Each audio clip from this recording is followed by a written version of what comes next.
This is modern homesteading. It's been a difficult process, but I think I've got it narrowed down. The 3 saws I'm taking to Montana. Boy, tough choice. I'm going to go over all of them here and show you which ones I've chose. So I've got 3 here. First off, the saws, all the vintage crosscut saws traditionally would have had women's names. So this is Wanda. Wanda is a 6-foot Atkins felling saw in beautiful condition, never sharpened. This was my grandfather's saw. You can still faintly see the logo right there, number 53.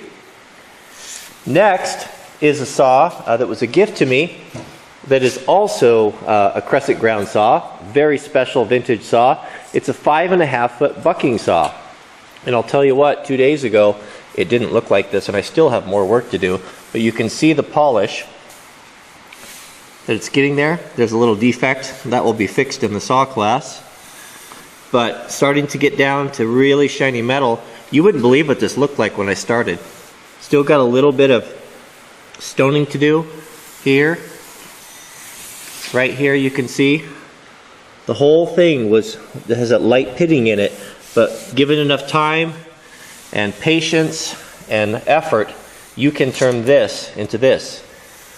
I'll show you what this looked like here 2 days ago. It looked like this. It looked just like this, maybe worse. Actually, it was worse than this. And then here you can see kind of the part of the process when you start getting it a little bit closer. And look at that, we're right there, we got coming through the maker's mark, the original. This is a Montgomery Ward's saw right there. You can see it coming through. I don't use anything other than my axe stone, and it's just a long, hard process and lots of elbow grease. But you know, you don't put power tools on these saws. You know, they don't make them anymore. They're irreplaceable. So it's worth taking a little bit of time for. So this is Wanda. This is Megan, the 5.5-foot bucking saw. Now the Forest Service crews, I was told, they prefer this, that the 5.5-foot bucking saw is considered to be the ideal all-around saw for a saw that you're going to be packing in and working in trail maintenance or remote locations. It's a favorite among the trail crews, so I'm very fortunate to have one. One thing that's interesting that I just recently learned is I kind of disregarded it because she had a broken tooth on both ends. You can see right there. And if we come down to the other end, you can see that right there it's broken as well. I thought that was damaged and made the saw less valuable. What I found out was sawyers back in the day broke those teeth off on purpose because they didn't want their hands close to them. They would end up cutting their hands on it, so they broke that off as kind of a safety measure. So it's kind of interesting. So if you see that with the broken off teeth on the ends, don't discount it. There's nothing wrong with that whatsoever. And of course, the third saw that I'm taking is Henrietta. This is a one-man crosscut saw here. You can see a little bit smaller, about a four-footer. And that will be going as well. I was told by a friend of mine who has attended the 9-mile saw class that most students were able to sharpen 2 saws. If you were fast and good, you could get through 3 in the week. So I'm taking 3. Handles. I've got some beautiful handles here that I've just finished restoring here. Of course, here are the original Atkins handles for Wanda. These are matching set right here. These are nice because they turn. You can use them at 90-degree angles. We'll install those here in a minute. And then I've got a set of handles here for Henrietta, the one-man bucking saw. This is a little, what they call a little helper. And I'll install that too here and show you in a minute. And this is her Atkins, look at that, original. You see that? Atkins, number 24, original wood. Beautiful, beautiful. And then these were a gift here. And these are really pretty handles. These are going to go on Megan. Pensaw Corp. And these were all rusty and in bad condition. And I do believe these are probably original handles too. Really nice matching set, excellent condition. These mount a little bit different though, but we'll go into that. So let's put the handles on and I'll kind of show you with the saws. what's the word I'm groping for? The saw is assembled. I've got plywood cases built for them so that they'll be safe in transportation. Right here is Megan's case and Wanda's case, still finishing up Henrietta's case, but let's put them together and see how they look. So first we'll install Wanda's handle. All the handles are pretty similar the way they go on. Simply have a pin that will correspond with the hole. And the guard, there's been some discussion on past videos how this guard is supposed to be oriented. This is the correct way, down and forward to the teeth. I think the confusion stemmed from when I originally took it apart, when I had got it, had been given to me from my granddad, that the guards were installed the other way. They had been installed backwards. So there is Wanda's handle. Now, Megan's handle here is a little bit different in that it doesn't have that movable pin.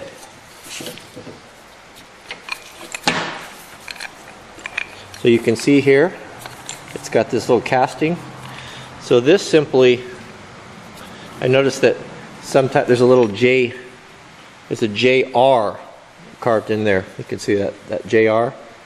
That was done oftentimes at logging camps or maybe by the sawyer. All of the saws were marked to keep track of by the saw filers. But you can see how that just, you loosen that screw and how that little end of that cast piece there, get my sausage fingers out of the way, it just goes in there.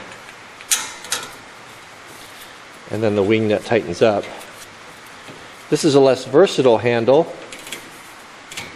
and not a handle preferred by the West Coast loggers back in the day so much as the first type here, but still a beautiful handle.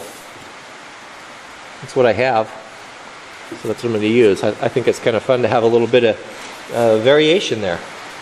So Henrietta's handle is just about a carbon copy of Wanda's handle there. It's just a single that I had with the guard on it. So I do have something that's really cool that I just received, and this is a little helper handle. This is a Distal or Dyson, maybe Dyson USA, I forget all the names, but it is really cool.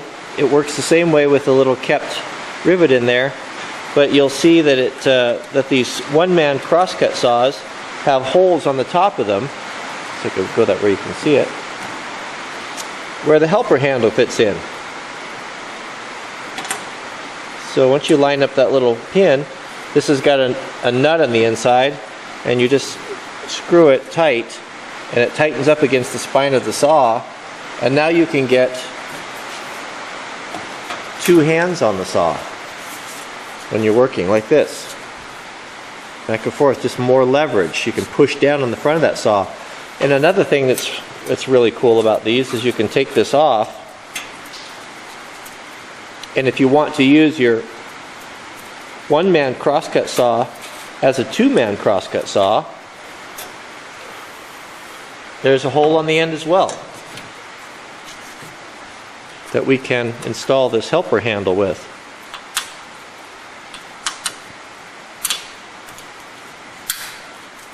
And tighten that up. And now we have turned our small saw into a two-man saw. We can get someone on the other side. I think that's just the coolest, slickest little thing. Isn't that beautiful? I've been putting linseed oil on this all day. I keep my stuff so oiled up that when I put it on, I end up having to wipe it off, but I've put 6 coats on this, and it's just like a sponge. It keeps soaking it up and soaking it up, and it's probably over 100 years old. And so it's getting a nice, isn't that a beautiful color on that? This looks old. So that's kind of this is a kind of a fun deal. But man, what a fun, how much I've been enjoying this, working with these old crosscut saws. And you can easily get, I would say you could easily have 20 hours with an axe stone on getting one refurbished, and just hard work. You'll be sore the next day. But there's no other way to do it. You just don't want to put power tools on them. You know, you're gonna end up destroying the saw. This is not going to be a how-to restoration. You know, we'll do that here in the future. But if you can get these saws now, everything here, I haven't paid for any of this. These have been given to me by friends, given to me by subscribers and family members that just, I've kind of put the word out, or they got the word that I was interested in these, and they just looking for a home for them. You know, many of them were in families, and they didn't want them to go to a garage sale. They knew that if they gave them to me, that they would be taken care of and used and appreciated. So, you know, this is a hobby that a person might be interested in getting into. If you put the word out, there's lots of people that have these saws that are important to them, but they just don't know what to do with them. And you might find that they find their way into your hands. And I'll be doing videos in the future showing how to, once I learn, you know, how to sharpen and take care of them. And it's what a great hobby to be able to. I enjoy it. I enjoy it so much working on these, and I think that there's a lot of you out there that would as well. From restoring the handles, bringing those back, and it's one of my favorite parts is when you start running the stone on there and rubbing all the rust off. You start to find little clues. You find maker's marks, so you find who originally made it, and it's really interesting. You can kind of see what you got. These saws are all have the double taper. I'm not going to go into all that, but this was supposed to be just about what I'm taking to Montana. So it's going to be a long video. All right, so that's it. That's what we decided on. Henrietta, Megan, and Wanda.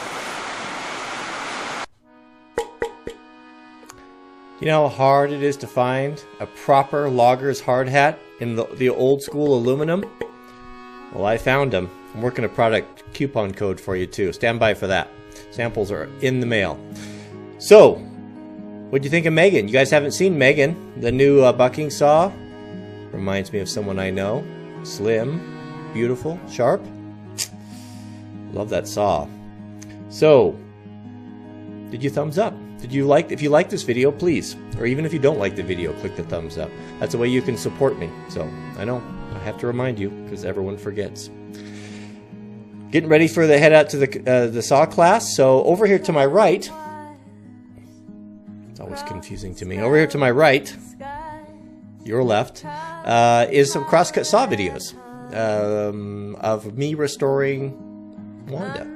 So, if you'd like a little bit more about that, or you're interested in Crosscut saws, click on those. And for those of you guys that are mobile watchers, you can get those links in the subject. I'll put those there for your viewing pleasure. So, thanks for watching, and we will see you on the next video.